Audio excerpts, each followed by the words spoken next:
एक छोटे से गांव में सरला नाम की एक माँ अपने बेटे रोहित के साथ रहती थी। रोहित ही उसकी पूरी दुनिया था। पति के गुजर जाने के बाद उसने अकेले ही रोहित को पाला था। सरला दिन रात मेहनत करती, कभी खेतों में काम, कभी लोगों के घरों में काम। बस एक ही सपना था, मेरा बेटा पढ़ लिख कर बड़ा आदमी बने।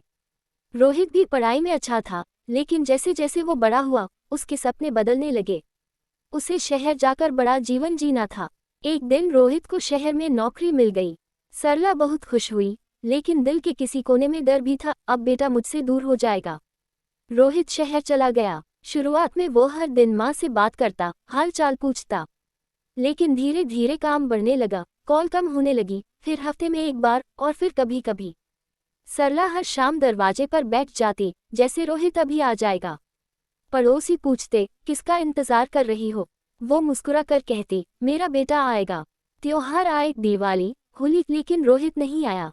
हर बार वो कहता, माँ काम बहुत है, अगले महीने जरूर आऊंगा। सरला बूढ़ी हो गई, लेकिन उसका इंतजार कभी खत्म नहीं हुआ। एक दिन रोहित को गांव से फोन आया, तुम्हारी माँ बहुत बीमार है, जल्दी आ जाओ। ये सुनते ही रोहित घबरा गया और तुरंत गांव पहुंचा। घर पहुंचते ही उसने देखा उसकी माँ बिस्तर पर लेटी थी, बहुत कमजोर। लेकिन जैसे ही उसने रोहित को देखा, उसकी आंखों में चमक आ गई।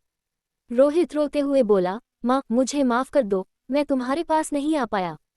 सरला ने धीरे से उसका हाथ पकड़ा और बोली, बेटा बस अब आ गया ना, मुझे और कुछ नहीं चाहिए। कुछ ही देर बाद उसकी आंखें हमेशा के लिए बंद हो गईं। रोहित वहीं बैठा रोता रहा। उसे एहसास हुआ कि उसने जिंदगी की सबसे जरूरी चीज, अपनी माँ का साथ, खो दिया।